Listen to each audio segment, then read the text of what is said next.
My name is Ronnie Cho, and I'm an Associate Director here at the Office of Public Engagement, where I serve as President Obama's liaison to young Americans. Now, I'd like to tell you a little bit about the Office of Public Engagement.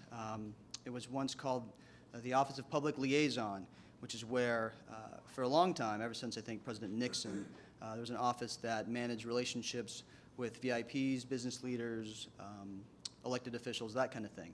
So when President Obama was elected and came into office in 2009, we rebranded it the Office of Public Engagement.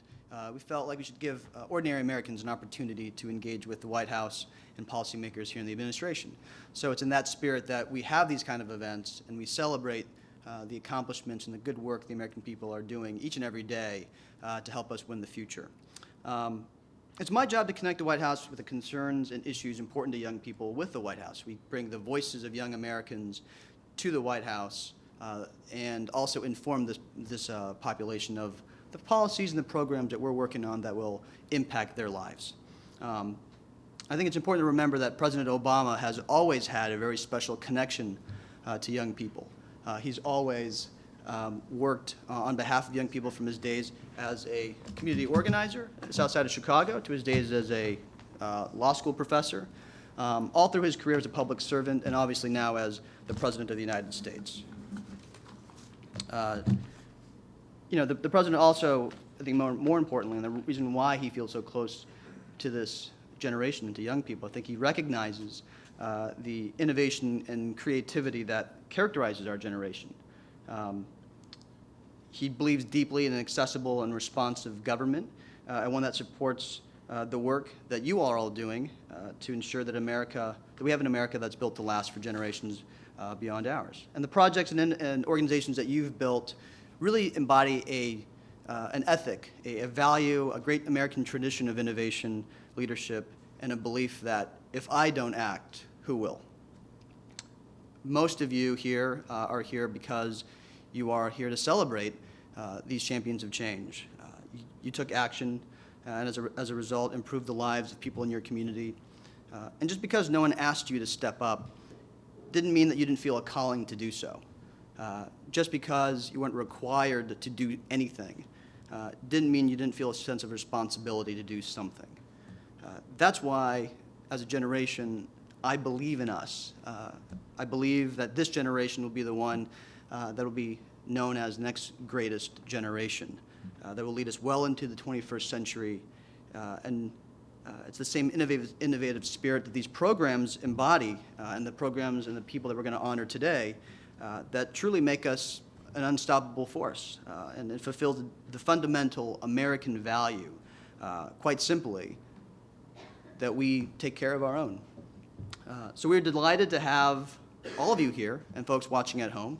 Mom, I think, is also watching at home. We're proud of the example that you set for Americans of all ages. We are delighted to have each and every one of you here.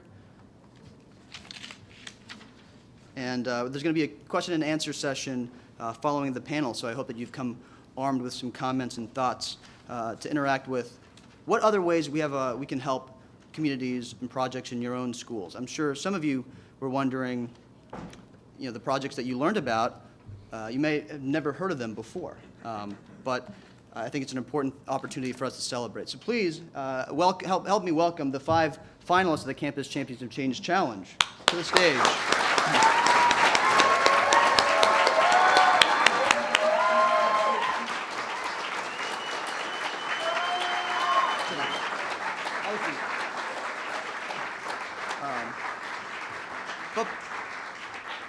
And before we start, I'd like to welcome a special guest to the stage, the ultimate champion of change. It is my honor and privilege to welcome to you, ladies and gentlemen, the President of the United States.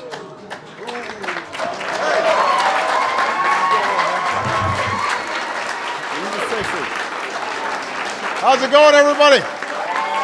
Hey. All right, everybody have a seat. Hey, sweetie, how are you? Good to see you. Everybody have a seat. Have a seat. Well, thank you, everybody. It is wonderful to see you. Welcome to the White House. Every week we invite a group of ordinary Americans doing extraordinary things to come to the White House as champions of change. And this week's champions were chosen because they are leaders on their campuses and they're leaders in their communities. So I want to congratulate all of you. I couldn't be prouder of you. This is a pretty big honor, although it doesn't come with a big prize money thing.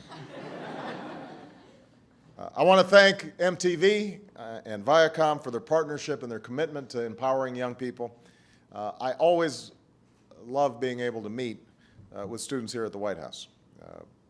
You know, your generation's grown up in some of the toughest times that we've seen in a century. But one of the reasons that I'm always confident about America's future is because of you. And when I see the incredible things that not just the winners who are on stage with me have done, but all the leadership that you guys have shown in so many ways, whether it's combating discrimination and bullying, whether it is housing the homeless and feeding the hungry, whether it is figuring out how to put your environmental sensibilities into concrete action and creating sustainable communities, you know, whether it is making sure that young people get the kinds of opportunities that all of you have been able to enjoy. It just gives me incredible confidence about the capacity for this country to continue to adopt new ways of doing things and to create the kind of America that we all believe in, which is one where everybody has a fair shot and everybody gets a fair share and everybody's doing their part and taking responsibility for not just this generation, but for future generations. So, you know, we want to create that kind of economy. We want to create that kind of society. Government policy can make a big difference in that. And obviously, I've got some pretty strong opinions about how we need to get there, whether it's making sure that we're investing in clean energy or making sure that college is affordable, making sure that we're reforming our school systems so that kids get the skills that they need, making sure that we are rebuilding our infrastructure, encouraging entrepreneurship. All these things government can have an impact on. But ultimately, good government policy will only go so far. And what's really going to make a difference is the day-to-day actions, the social networks, the entrepreneurship, not just in the marketplace, but also in our communities and our societies. That's what's going to get us over the hump. And that all comes down to people. It comes down to vision. It comes down to creativity. It comes down to having the courage to be willing to do things that some people may not think are possible to get done.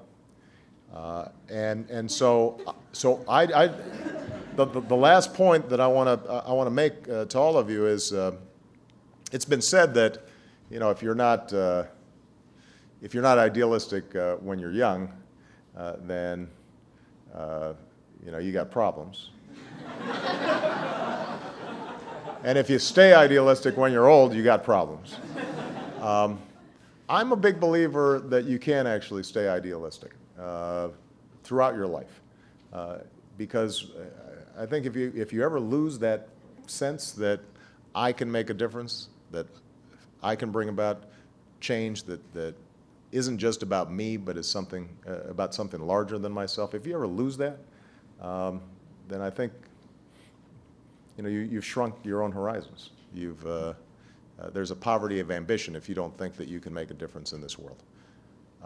The only thing I would caution is that as you go forward, you'll hit some setbacks, and you'll be frustrated. And there'll be times where the change that you were hoping for doesn't come as fast as you'd like. And I just want to make sure that all of you understand that for you to be successful over the long haul in doing the kinds of things that all of you obviously are interested in, there also has to be a little bit of grit and a little bit of persistence and a willingness to fail sometimes and learn from your failures and adapt and then continue on. I think you guys have that kind of grit. I think you have that kind of sense of sticking to what you believe in. And because of that, I think you guys are all going to do remarkable things in the future. So congratulations to the winners.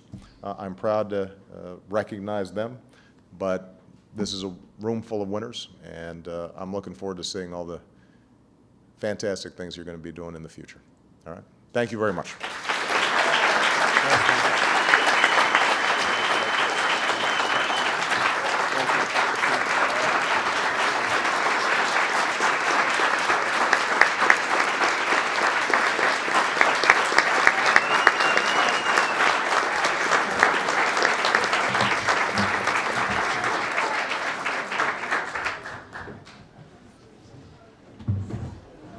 All right. Pretty nice. So, as I was saying, so we're delighted to have each and every one of you. Proud of the example that you've set for Americans of all ages. And we'll now start the program. We'll have a panel discussion. We're excited to hear about your achievements throughout this conversation, moderated by my colleague, Jonathan Greenblatt, who serves as a special assistant to the President and Director of the White House Office of Social Innovation and Civic Participation. So welcoming Jonathan Greenblatt to join us on the stage here.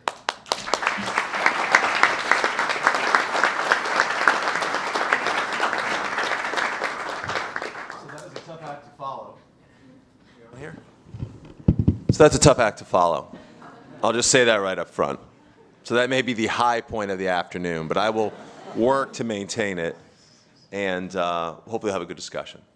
So thanks everyone for coming. It really, as Ronnie said and as the President said, it is really a privilege for us to be here. It is an honor for us to have the opportunity to share what we're doing with all of you and to learn even more importantly about the amazing accomplishments, like the President said, because it's a room full of winners. I want to thank, as the President did, MTV and Viacom for their support.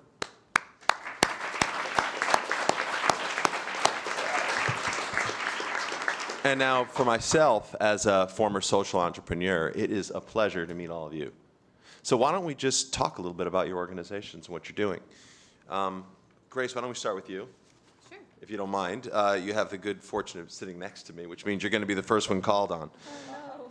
So tell me a little bit about, as a member of the Social Entrepreneurs Group of Grinnell and as the former co-facilitator of local loans, which is interesting because we're talking about this at a time when there are a lot of Americans struggling. Talk to us a little bit about your organization and what you've done. Sure. Should I stack? Yeah, grab that mic. Just hit that button there. Perfect.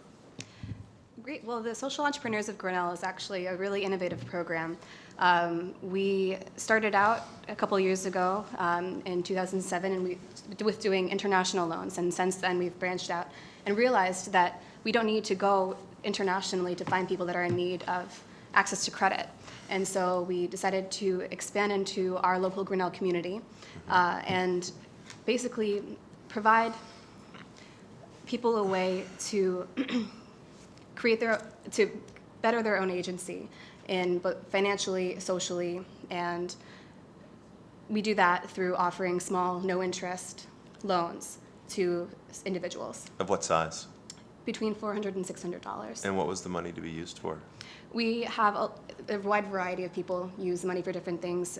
One of our more, our classic example is a woman's car broke down. She didn't have the money to get to her job. She couldn't get her kids to school, and she didn't have the capital to get it fixed. And she would have lost her job potentially. She would have had to go to either a payday loan service or to a loan shark type person, in which they would have had to charge extraordinary interest rates because she's deemed high risk.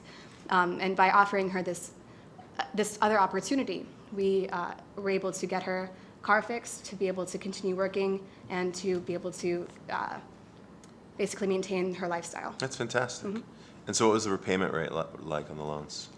Since we started our local loans program, we have actually a 10.7% default rate, which means that 89.7. We'll call it 90. We'll call it 90%. 90% repayment Pretty good. rate. Yeah. I know a lot of big banks that would envy that kind of repayment rate. We are very excited about how our program is working. Congratulations. Thank Really you. neat. Really neat.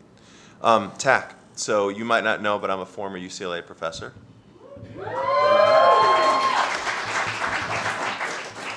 Not that there are any Bruins in the audience. Not that I had anything to do with you being here. No. That was a joke. I think there are also some Trojans in the audience, which would prove that was a joke. Talk to us a little bit about Swipes for the Homeless. I know you're the co-founder of the organization, the CFO. Tell us a little bit about how it came about and how it actually works. So, Swipes for the Homeless, the concept of taking leftover food and donating it to the needy is, that's not a revolutionary thing. It's something that's happened long before Swipes for the Homeless, and hopefully it's something that's going to happen long after we're gone. But I think, I guess the innovative aspect of our program really is where my co-founder, one of my best friends, Brian Pizzeski, who's sitting right there. Where's Brian?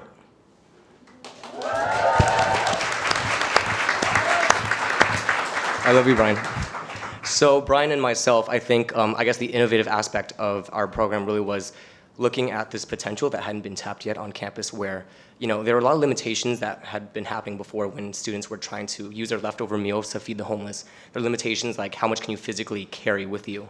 Other limitations like food spoiling, and just in general, when you're working separately as your own entity, there are a lot of roadblocks that you really face. So Brian and myself co-founded the organization, co-founded the nonprofit to really work with administration in a really collaborative effort and really to emphasize that, as students, we don't need to be constantly fighting administration, fighting our university to try to get, this mission out, but really making sure that we work with them. So leveraging the relationships we had on campus with the Office of Residential Life, with our Vice Chancellor, to really let them know that this is a true Bruin value. Service is something that is really important, and as a public institution, together, administration and students should really be partnering to feed the homeless and to really address this really serious issue in Los Angeles. Well, Tak, homelessness isn't only a problem in LA, right? It's a problem around the country. What would you recommend that people do if they want to get involved in dealing with the homelessness in their own communities? There's 1,000 different ways that you can really, I think, tackle that problem. And actually, a funny thing with Swipes for the Homeless is we're always constantly we're battling whether we should change the name or not, because it's not all we do. We also increase awareness. We recently set up a Bruin meal voucher program where students could eat in the dining halls. So there's so many innovative ways I think that you can really address this issue. But an easy way is by emailing swipes@ucla.edu, and we can start a chapter at your school. That's great. Are there chapters at other schools, by the way? There are. We're really proud to say that we've expanded to 10 chapters right now, and due to our amazing opportunity to be recognized by the White House, 10 other schools have emailed us asking to start chapters in their school. Bravo, that's great.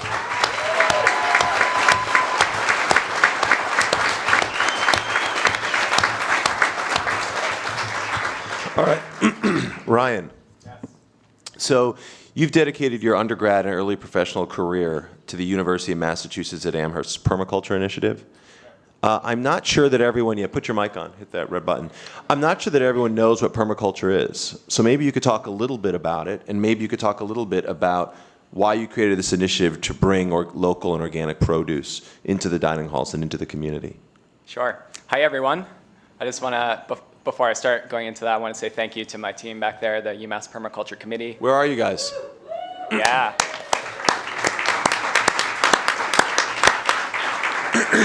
Also, a big thank you to Chancellor Holob, Vice Chancellor Sheehan, Ken. This whole initiative is a team effort, and I wish all of us could be on stage together right now, but I don't think we can all fit. So I'll be the representative today. So what permaculture is it's a vision for creating a more sustainable world. It involves a regenerative design, creating ecological and edible landscapes, and it's all about people working together to create these sustainable communities and economies that we really must act now to create. And so the UMass Permaculture Initiative is a unique and cutting-edge sustainability program that involves creating these ecological and edible gardens on the campus and supplying the local and sustainable food to the dining commons. Do you want more? Yeah, tell us more. We've involved over 1,000 volunteers to date. We've provided about 1,000 pounds of local food to the dining commons, which is a mere 10 feet away. So it's hyper-local, sustainable food production, which has an environmental sustainability and a social responsibility component, and it makes good economic sense. So tell us what it's been like to work with the university to make this happen. Yeah, working with the university has been one of the most gratifying experiences in my life. Constantly each day, I'm inspired by the people I work with. So all of you back there. We accomplish so much by working together. And this whole initiative has been a collaborative effort between the students and the administration working together. And that's what's been so inspiring to me, is that when people work together, we can do anything. So Ryan, what are your plans for growth? Where does it go from here? Yeah, we have a commitment to do at least one grass lawn transformation to a permaculture garden on the campus each year. We also want to see this get adopted more in the local community. So next semester, we're going to be teaching a class where we have students go out into the local community and start building permaculture gardens for local schools and local nonprofit groups like Big Brothers Big Sisters. That's remarkable. And I guess one last question I would have, I'm thinking about what Tack was saying about expansion. You're in the University of Massachusetts system, so are you thinking about expanding to other UMass campuses? Absolutely. We have a grant right now with the University of Mass Dartmouth, and all the schools in the system have expressed interest in doing permaculture directly on the campus. And it's just such a great opportunity to bring this ecological and edible design system to so many people in such a short amount of time. And that's also what this contest has done, is it's allowed everyone in this room and everyone watching to know what permaculture is and how it can be something that's so beneficial for our future. Wonderful.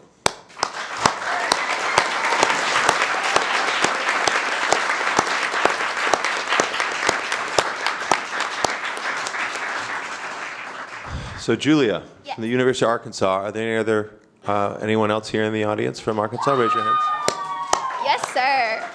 So We you- have several members of the Volunteer Action They Center sound like a here. quiet group. Just- So as a former, I spent a little bit of time living on Little Rock, and so I was really excited to see you on the list. Congratulations. So tell me, you've played a significant role as president of the Full Circle Food Pantry. And it's interesting to have you and Ryan together, since you're both thinking about food maybe in slightly different ways. Tell us a little bit about your program. I mean, it's a very large program, too. So talk a little bit about how it works and how you've grown to such scale.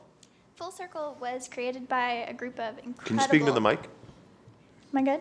Better. Full Circle was created by a group of incredible students who form the Volunteer Action Center. It's about 30 students who are dedicated to linking students on campus with service projects in the community.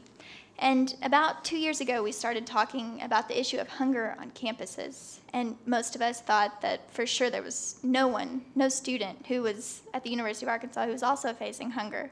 But the more we talked about it, the more people we talked to, we found that that wasn't the case. So about a year later, we opened Full Circle Campus Food Pantry, and it runs just like any food pantry. It's completely student-run. We have volunteers that work to put together bags of food and to stock all our donations. The pantry is open to students and staff. They can apply in person right there and then, or they can apply online. And for anyone who asks for help, they receive it. They get a 3-day supply of food. That's great. And so is it open to people in the local community as well? It is not. It's very much a campus community. It's anyone who's a part of the university. And so tell us about how big it is. How many people do you serve? How many meals do you get out? How do you think about that? The first month that we were open, we served only 12 people. And then we have been open since 1 year, and this past February, we filled 200 requests for food. Wow. That's So amazing. for the 1 year, we have added it all up, and that comes to just over 2,500 people fed. Wow, good. That is fantastic.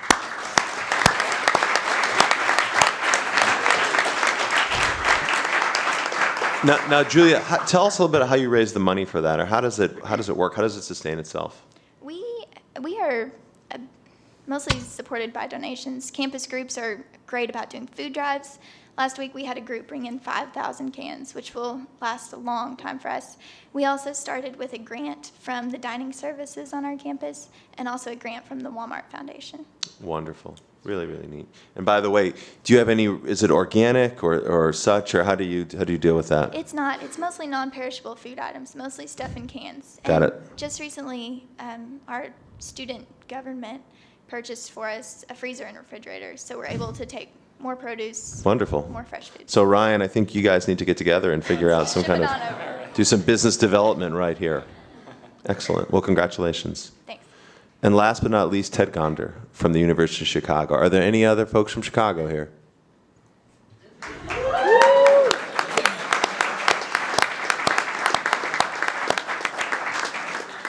So maybe it's no surprise that the University of Chicago is taking a quantitative approach and thinking in economic terms.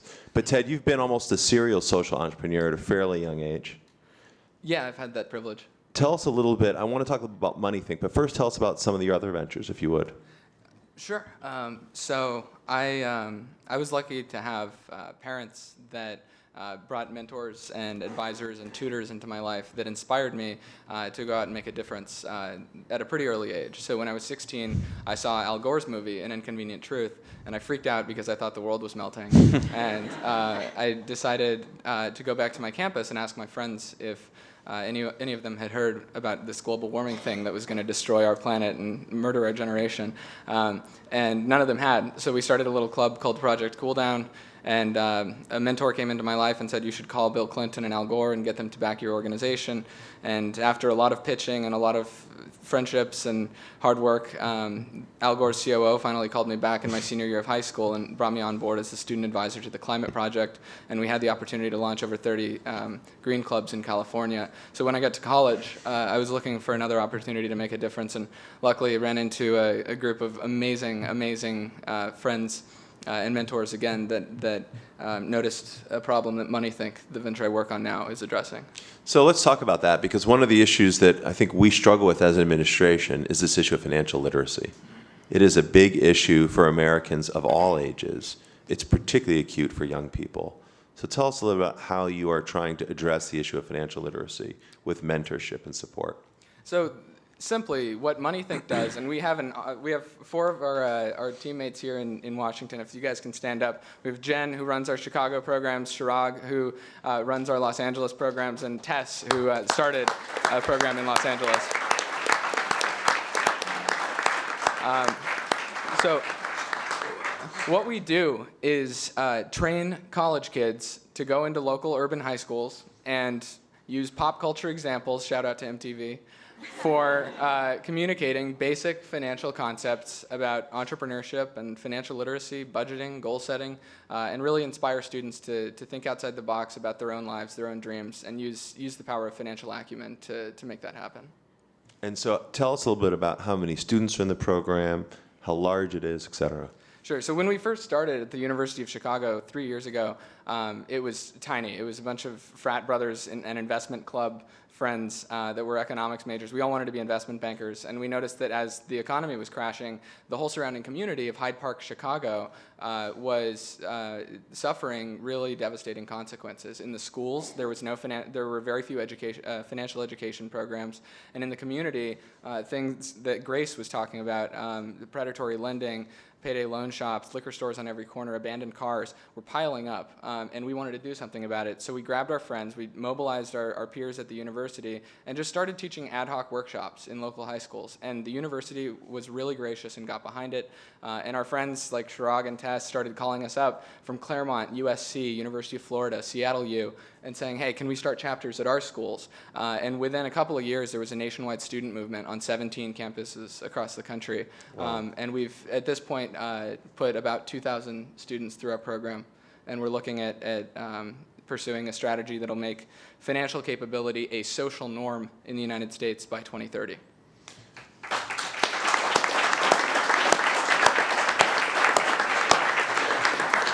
Now, the way that it works, Ted, is it college kids mentoring college students, or do you also try to reach down into the high school level? So it's college students operating training programs with the help of mentors and advisors and faculty members at the university. But fundamentally, the college students are delivering the content to urban high school juniors and seniors in marginalized parts of society, low-income families, underserved schools. That's the target market. That's great. And about how many hours of mentorship do they do, sort of a week or a month? It's about once or twice a week for 10 weeks, so an average of about 20 hours over the course of a semester. Our goal is to build relationships on a week-to-week basis with the same students, to work with them, to open up, set goals, and expand their horizons. That's great. Well, so it's interesting to hear about how MoneyThink works, and it's actually interesting to hear about how all the programs work. So maybe now what we can do is take, if I might, just throw out some open questions to the group, and you all could jump in. So I guess the first thing I want to ask is, I'd love to hear a little bit, and Ryan kind of alluded to this in your response, but but what motivated you to serve? You know, Ted talked a moment ago about having mentors in his life and seeing a movie that made him think the world was melting. I won't comment on that, but I would ask, like, what motivates you to serve? Where does it come from? What was that moment or that spark? Well, I remember a few years ago, I was a student studying business at the University of Massachusetts, and I was wondering, how can I make an impact on the world? I want to do something, and I don't know what to do. And so I searched for a while, and maybe some young people here also feel that sometimes, is how can I, as one person, make an impact on the world? And so I searched a lot, and eventually I found a graduate program in green building. So I enrolled in that. I started learning about the built environment and how to make more energy efficient buildings. And this sounded really good. And so I had this, this home in Amherst that I was living in and renting out to other college students. And we had an entire grass lawn that I didn't really like to mow very much. And it was my job to. So instead of doing that, I took this course, a permaculture design course. And I found out we don't need to have these grass lawns everywhere. They definitely serve a purpose, but some of them can be converted to grow food in a sustainable way. And I saw a video, and the video was called Greening the Desert, where there was this group, an Australian man named Jeff Lawton, who started turning the desert, which maybe we've had a part in creating those deserts, into sustainable food gardens. And when I saw that video, I said, wow, I got to learn how to do that. So I took that course. I decided, that grass lawn in front of my house, I'm gonna transform it into something that's a lot more productive, that can grow food and also build community. And so that's what I did. From there, we started working with the university, started talking to Ken, who's the director of dining services. And we had this partnership where we said, why don't we do this on the campus? And why don't we get a lot of people involved? And what an incredible story that could be, is to start converting these grass lawns that are not as productive as they could be into something extremely productive to provide really local and sustainably grown food. And from there, now we've had this explosion, and we've had so many people get involved and so many people get inspired, and that inspires me every day to keep going with this. So I think we're just getting started here. I think we can make this really big, and we see a lot of other schools starting to do this as well. Probably about 10 or 20 schools that I know are starting permaculture gardens on their campus, and I think it's going to become a nationwide trend. That's phenomenal. Yeah. Tak, did you want to respond? Yeah, I was just, before I answer that question, I just want to say, as I'm hearing you guys speak, there's so many similarities between how we started, working with dining and these partnerships, and I literally feel like, even though our causes are so different, we have all experienced so many commonalities. And the little partnership that you guys have, I want in on it too. So Special Homeless can definitely work something in there. But for me, I think there wasn't a moment, but it was more my upbringing. So I immigrated over here when I was 4 years old from Vietnam with my 3 brothers, my mom, and my dad. Your very typical immigrant story. We didn't have a lot. So we definitely grew up in our household with this mentality that you appreciate every single thing you have, you don't take anything for granted, and you work really hard for anything you can get. And for me, obviously, that's something that I cherish a lot. I'm so thankful for that upbringing. And for me, something that's a constant reminder of why I do Swipes for the Homeless is we're so privileged in our society to have everything, and I think that we live in a society where you hear a lot of complaints, like, I want this, I need that to be happy. And I definitely experienced this myself a couple weeks ago when I was walking back from a concert with a couple buddies at 1:30 in the morning in LA, and it was 50 degrees, and for the West Coast, 50 degrees is really cold.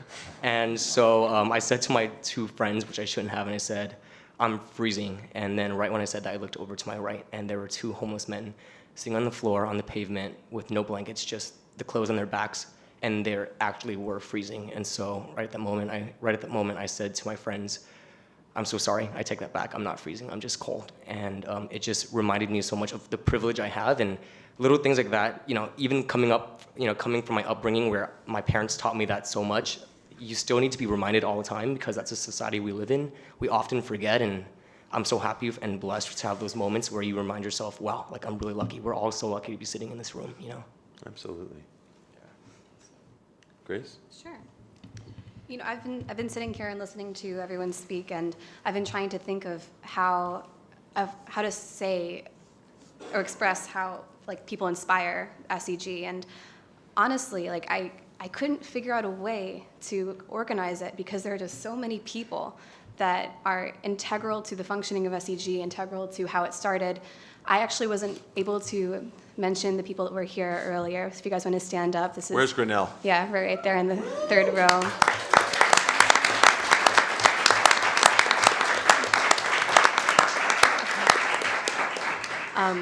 Our, international microfinance has been around for a while. We are inspired by Kiva, we're inspired by Grameen Bank, Women's World Banking, many other organizations that do international microfinance. But how we started in our community was through like everyone. You have church leaders, we have various religious leaders, we have organizations, nonprofit organizations that work with us that kind of mentioned that there's this need, there's this gap, and we tried to figure out a way that we can best address it.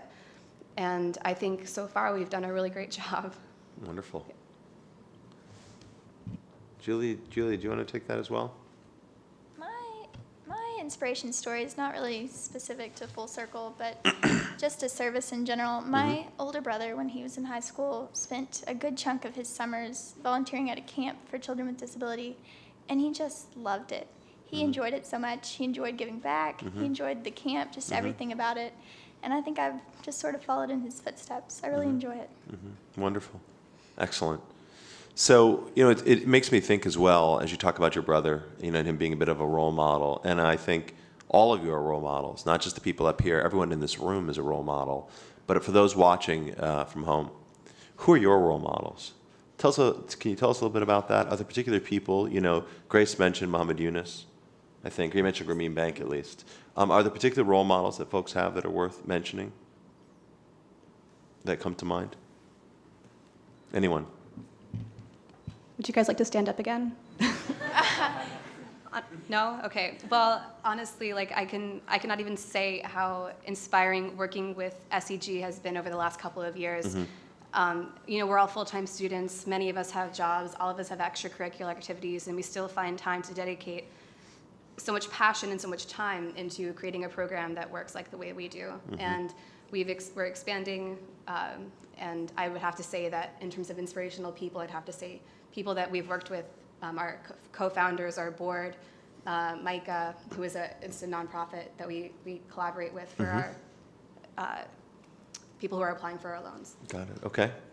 Ted, did you want to respond? Yeah, I would say that Richard Branson is actually a big role model. As much as this is about empowering people in marginalized populations or the environment or social causes, you can learn a lot from one of the world's most successful entrepreneurs. The guy's started over 400 companies. He's created thousands, if not millions, of jobs. And really, I think, leads by example, which is something that is often said but rarely done.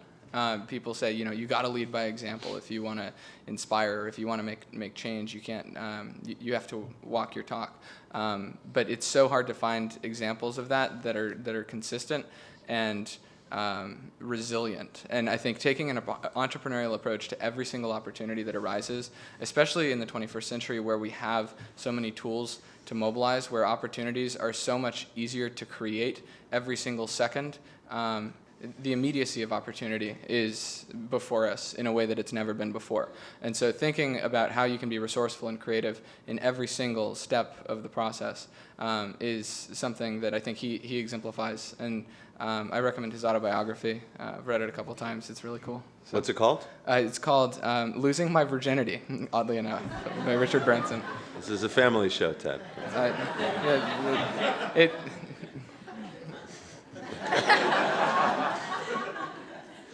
Okay. Anyone else? Sure. Yeah, the people I'm inspired by each day, the permaculture committee, and you all can stand up again. You all inspire me so much and are my role models. Thank you.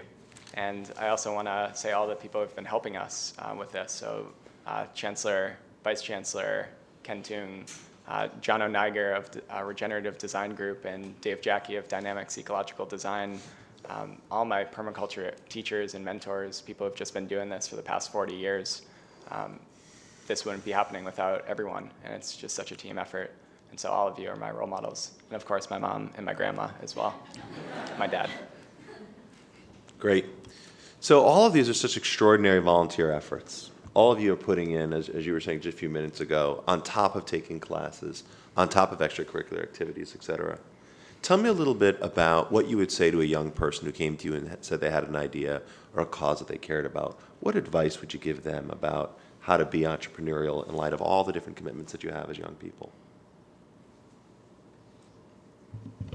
So I think for me there are two main things. The first one is I've seen so many passionate students at UCLA who have incredible ideas, and my first one would be commitment. So if you're going to commit to something, do it right. My motto is always, if you commit 50% to everything you do, that means you're not committing to anything at all. So number one, perseverance, commitment, and number two, I think working with other people and making sure that you're building a community.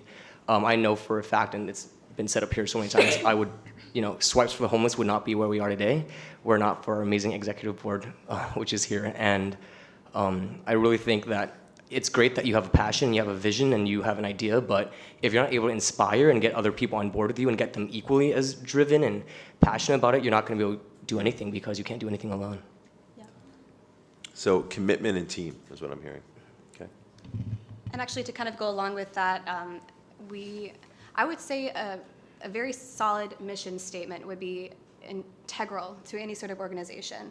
I agree that perseverance and community is also is key, definitely, but there are so many issues. Clearly, all of us have very unique projects, and being able to kind of find your niche and find a very certain way to go about creating change, I think, is also very important, because there's so many things that you could potentially go after, and if you try to go after all of them and commit 50% to all of them, it's not as effective. Excellent. Anybody else over there want to take that too? Yeah. Can't really see. Things aren't as risky as you think they are, usually. You can start anything while you're a student, and your grades will probably be fine. People will come to aid you because they're inspired by the fact that you're a student trying to make change. And you have an incredible amount of resources while you're a student on your campus or even at your high school. Everybody wants to help, and everybody wants to see the next generation succeed. Because for a lot of older folks, the future doesn't seem so bright. But I think the idealism that Mr. President spoke of earlier is something that our generation needs more than ever. And the student population is one of the least utilized. As many organizations as we see, volunteer organizations, new social entrepreneurship projects, as many organizations as we see, the student population is still one of the least utilized volunteer pools in the world. So there's no end. The sea is open and infinite, and it's worth checking out that volunteer pool, getting things started. Excellent. I want to just add on to what Ted just said. For all the students out there, if you have any idea that you really feel strongly in, that you think will change the world for the better, go for it. Just follow your heart. Don't stop at anything. Just if you feel it's the right thing to do, you have to. You have that obligation to just go for it and speak from the heart and just tell people what it is that you want to do and why you're doing it. And you'll probably get some people who want to join you, and it's a lot more fun too when you have a lot of people working together. So Ryan, that makes me think of another question, which is, were you inspired before you started your project, or do you think it is indeed your project that inspired you and changed you? So are you a different person now for having taken this adventure? That's a great question. I would say I was definitely inspired when this project got going. I would say I'm much more inspired now that we're in the midst of this project, and the fact that we're just getting started, and there are so many people who are involved and so many more people who are going to get involved. And so I would definitely say that we're just getting going with this, and the potential that we have to change the world for the better is massive. It's unlimited, and we can just keep going with this. So if anyone's interested, contact me or go to umasspermaculture.com.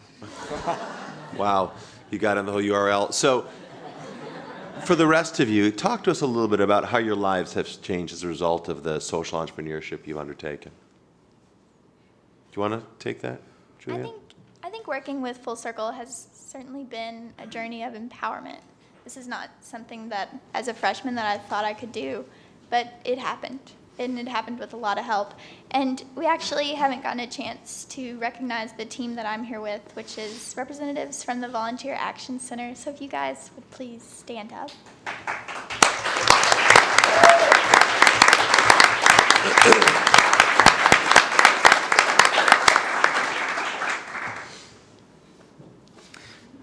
Ted? Social entrepreneurship, as I conceive it and have experienced it, is about integrating the resources of various systems and sectors in society to produce a better future together. And in my experience with working on climate change activism in high school, it was really awesome to be able to build an organization with cool people, build relationships, and make a difference in people's mindsets. But I noticed that activism, in its pure form, has sort of a backlash in that it's very adversarial. In college, after taking an economics class, I realized I wanted to synthesize sort of the realistic view of the way the economy works and my idealism that I developed in working on climate change activism and produce an effort that was constructive.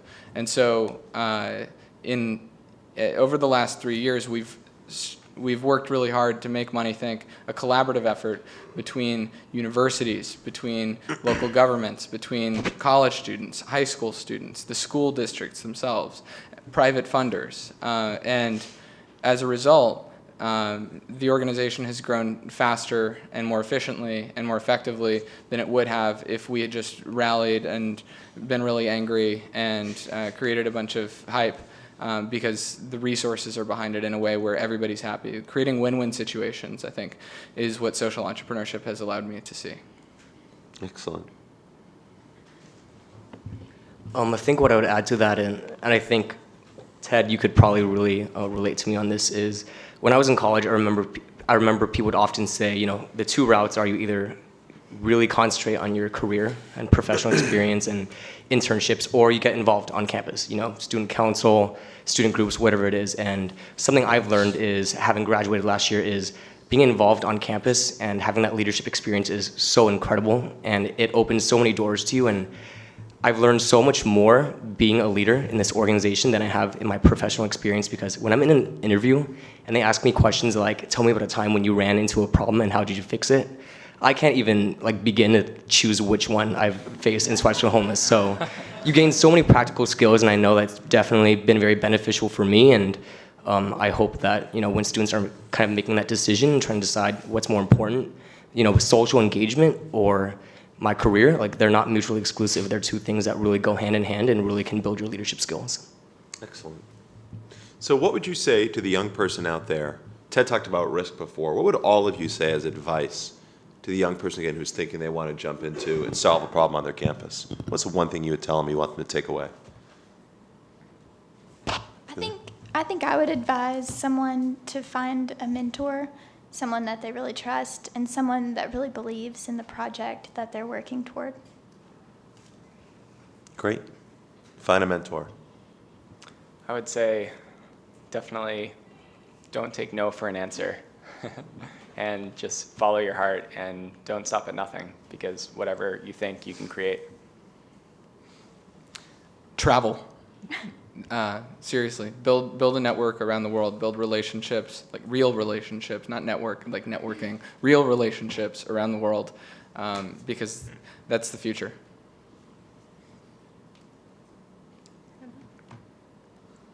Anything? Again, yeah, I mean, like I said before, direction is huge. Being able to really find your niche and go with it. I think that we can all agree that we've all found our own little spaces in which to work to create social change. Excellent. Does anybody else from the crowd want to take a shot at that? Because you're all social entrepreneurs. You've all been a part of these projects, and you're all part of this, what's so remarkable about today. What's the one piece of advice you'd like to give? Tell us your name and which school you're from.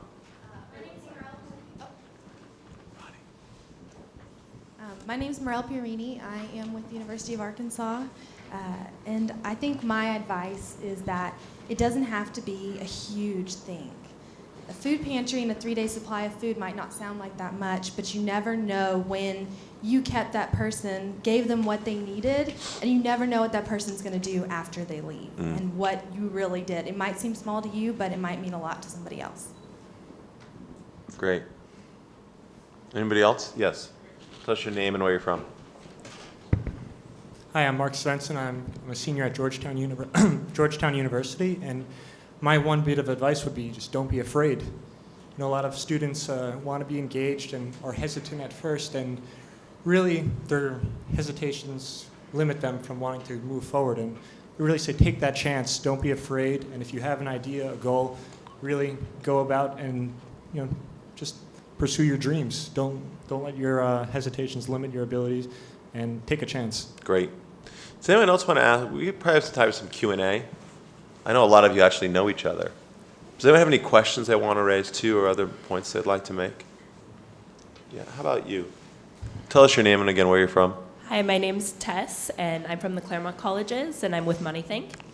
And one of the questions that I wanted to ask was about funding and budgeting and how you guys have gone about that, because I know that that's like a really big issue, even though we're MoneyThink and that's what we do and we look at budgets. Just trying to unify and be material about it has been difficult. And we're all idea people. We really want to express our ideas to the world, but we also need to do the ugly bookkeeping work too. So how you guys have handled that, how you fundraised, I think it's great to learn from other organizations, because just because you have a different idea doesn't mean we can't use the same types of budgeting or plans. What I would say to that is there's so many resources out there that you don't even realize are there. And when you have a really great idea like MoneyThink, there are people who are really passionate about it. And I think there's so many ways to donate and be philanthropic. It's not all about volunteering your time. People who don't have that ability, they want to donate their money. And that's not an innovative thing. Everyone's looking for fundraising, but I think really just making sure that you're really aware of all the resources around you. I'm sure that on campus, like myself, even though I was so involved, I was always shocked by sources that came out of nowhere. I'm like, I didn't even know this funding source existed, but I'll take it. So I think really just making sure that you're partnering up with administration, with student leaders who are really involved, and looking at everything available to you, because I'm pretty sure you'll find something that you didn't realize was there before. For us, we actually found that to be, as we don't charge any interest on our loans, we don't have that risk covered in case some of our loans do default. But we do have, like you said, we go through grants, a lot of different resources, accessing individual donors. Rebecca Mand right there actually is part of our Community Outreach and Events Committee and does a great job of fundraising. We've raffled off dates with important people at our school. We are planning on hosting a dodgeball tournament where you have to pay to get in. We do this, we're inspired by Gumball Capital Challenge, in which you loan out $27 to different student collections in the college area. They have 2 weeks to make as much money as they can with whatever idea they can. And then at the end, you get that money. And then we're able to loan that out into our community. That's great. Yeah. We have time for one last question. Up here in front. Hi, everyone. I met all of you earlier backstage, but my name is Michael, and I run a program at U of M where we're doing ACT tutoring for students, University of Michigan. Without going into that too much, basically, what we're trying to reconcile with our program, being that we're all university students and we're all relatively smart people, we're all working hard to try to improve the world. But what we're trying to reconcile is the difference between just being in a place and being present and making a difference that way, and really trying to drive really trying to promote results-driven programs. So what we're trying to do this year is prove statistically that our programs are working, and to really focus on doing everything we can to make sure we're doing the things that we set out to do. So this question might be best directed towards Ted, but how do you reconcile the difference between that seems to exist with some of our programs? Sure, I can respond first. So totally, as you know, education is one of the toughest things to track, right? And you don't want to. I think another thing about social entrepreneurship is that there's a focus on results, there's a focus on metrics, there's a focus on evaluation, because the more frequently and accurately you do that, the faster you'll be able to improve your programs and know that you're actually driving systemic change in society. And so with what we're doing with financial education, it's not only about input metrics, so how many volunteers do we have in a certain area? Like, what does that actually mean, right? How many volunteer hours? That's more helpful on our end, just in terms of tracking operations. But in terms of measuring impact on the students, that all comes down to how many businesses are the students starting? How many business plans are the students writing? How many bank accounts or LinkedIn accounts are the students opening, right? These are sort of step one short-term results that we're looking for. And then in the long run, what we're looking at doing is implementing tests that not only test knowledge, right? So do you feel more are you more financially literate? Do you feel more financially literate? But behavior change. So over time, like when we check in with you 10 years from now, do you have a higher net worth than the average person, or than you would have on average normally? And implementing those sorts of tests and metrics, designing that for your program, I think is critical. I would say what Ted said is absolutely correct. We place a really high emphasis on measurements and evaluation. We know that you manage what you measure. And so the idea of creating organizations to do good is fantastic. The idea of measuring the results to make sure you're identifying what works, and then putting your foot on the gas to really accelerate that kind of work, and identifying what's not as effective and taking the time to correct is a critical thing to do. It's a key success factor for social enterprises. Guys, I want to one more time thank all of you for being with us today on stage. I want to thank all of you for being with us here today. On behalf of the President, on behalf of everyone at the White House, we are really deeply grateful for the contributions you're making, and we're privileged to have the chance to share this place with you. Thank you very much.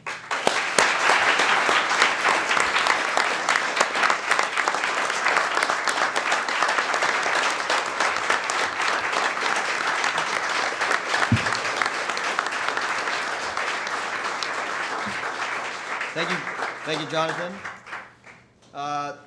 So before we wrap the event, I'd like to welcome to the stage someone else who's played a very critical role in making the Campus Champions of Change Challenge such a huge success.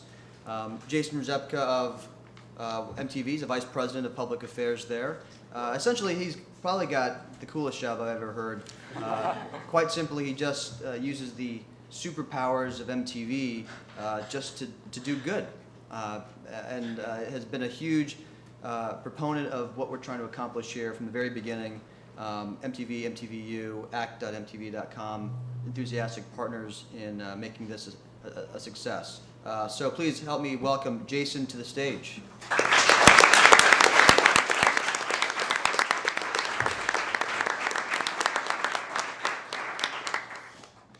Wow, it's kind of one of these things is doing its own thing. We've got like the President of the United States, we got these smart people like Ronnie and Jonathan, we got these change agents, and then you got like these knuckleheads from MTV who snuck in the back door.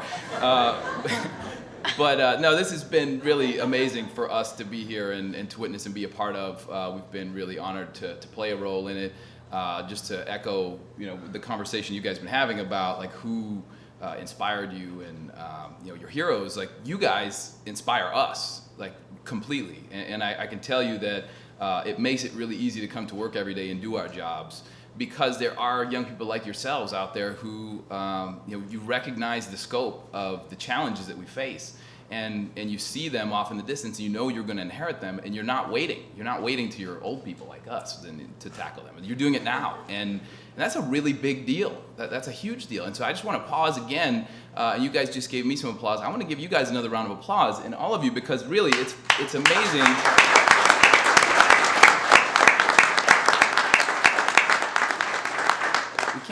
We can't have too much applause here today. Like, we're here to celebrate you guys, you know, you're helping people in communities nationwide, but you're also setting a really amazing example for your peers and those around you. And I think the positive habits you're developing now are going to benefit you, and they're going to benefit the people around you for the rest of your lives. So the reason I'm here is because MTV wants to make rock stars out of you guys. Like, we want to make rock stars out of young people who see the problems around them and take action and get active. And you know, we love pop culture, and we love it when celebrities get involved and make impact. And I think the tagline of our blog, MTV Act, kind of says it all. MTV Act is where fist pumping and lending a helping hand collide. It's Jersey Day, so. And you know, if you were to look at the blog the last few days, you would see examples of the stories that we've run on the philanthropic efforts of Lady Gaga and Justin Timberlake and Demi Lovato, Neo, U2, Kanon, a bunch of others. But if you look at MTV Act tomorrow, you're going to see your names there. And that's the way it should be. That's the way that it should be, because we are deeply committed to celebrating and amplifying young people taking action and making an impact. For the ones who are going to save the future, or as the president says, to win the future. So, I mean, I know it's self-evident at this point, but the work that you guys are doing, especially at such a young age, is really remarkable, and I want to continue to just drive that home. You know, as I was looking through the descriptions of the finalists and the winners and indexing what you were doing, like how ambitious they were, the big problems that you were tackling, and I started to make a list of it, and you know, it's little insignificant challenges like the sustainability of the planet, and domestic violence, intolerance, education reform, poverty, hunger, homelessness in college, and the ways that you're going about them, peer mentoring, sustainable local agriculture, college preparatory services, microlending, entrepreneurship programs, teaching financial literacy, dignified charitable giving, and volunteerism. These are just a few of the ways that you guys are taking this initiative and making huge impact. And I'm really kind of totally taken aback by that, because when I was in college, the most ambitious thing that I did was try and learn how to DJ. Like, I mean, I actually took some of my college aid money and spent it on turntables and records. I think my dad's watching, so it's just between us. But so just in closing, I just want to make a small point about the word good, because the word good comes up a lot, and people talk a lot about like doing good, and you know, Jonathan Greenblatt used to run a magazine called Good. You know, you got Games for Good and Gifts for Good, and you know, all these organizations and all these people are saying like, go do good. And I would posit that what you guys are doing and what you represent is much better than good. You're not doing good, you're being good. And that's a big difference. You're being good and productive members of your communities. You're living a good lifestyle. You're making a sustained commitment to helping others that are less fortunate than you. And that's one of the best things that any of us can do. So, you know, as you continue to grow these projects and you set out on these careers of changing the world, I just want you to be mindful of this distinction. Because I want you to ask your peers and those you serve to do more, to go beyond. Because the whole concept of doing good kind of compartmentalizes it. It makes it something that's other or separate, and it's something that you have to check off your list. And being good is a philosophy. It's a way that you live your life, and it's a commitment to living life in a sustainable and respectful and inclusive fashion. And that's how we're going to truly change the world. So you guys be good, all right? Thank you.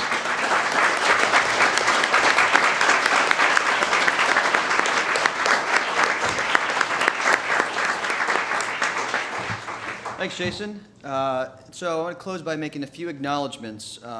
One, I want to acknowledge all the finalists. As you know, there were 15 totaled from the gajillion entries that we received over the course of a couple of months. And I wanted to make sure that everyone here who was able to make it is acknowledged. So if I call your name, please stand. Not everyone was here to attend, but you ought to be recognized for your accomplishments as well. So Cam Phillips, Dream Outside the Box from the University of Missouri. Leah Douglas, Brown Market Chairs, Brown University. Matt Norris, the A-List, University of Minnesota. Michael Mariano, C-Act 2012, University of Michigan, Ann Arbor. Rachel Lang, Gender, Sex, and Sexuality Commons, Fairfield University. And a few others who were not able to make it.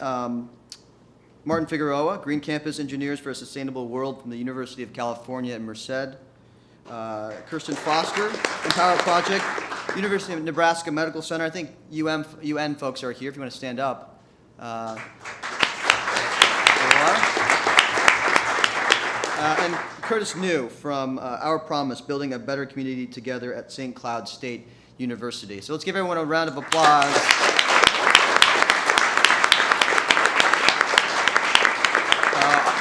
I also want to thank the team that helped me put this together. Isaiah Nelson, who started with me back in August of 2011.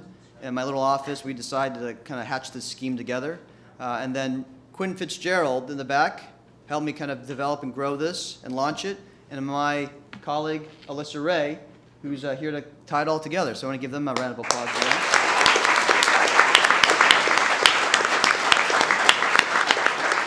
And again, I want to say welcome to the White House. Enjoy your time here. I hope you had a good time. I did, if that means anything. And look, this is, the things that we're doing here, the projects we're attacking are big. We're not just looking, year by year or, 5 years chunks at a time. We're looking at 100 years. And what kind of a country are we going to give to our own children? This is a country that believes in fairness. And opportunity and education and clean air and clean water are those things that we believe as a generation are important for the next generations of Americans. I think through the examples demonstrated here and all the entries that we received, I think it's a resounding yes. So thank you so much for being here. It's been my honor to host you, and get home safe. So thanks.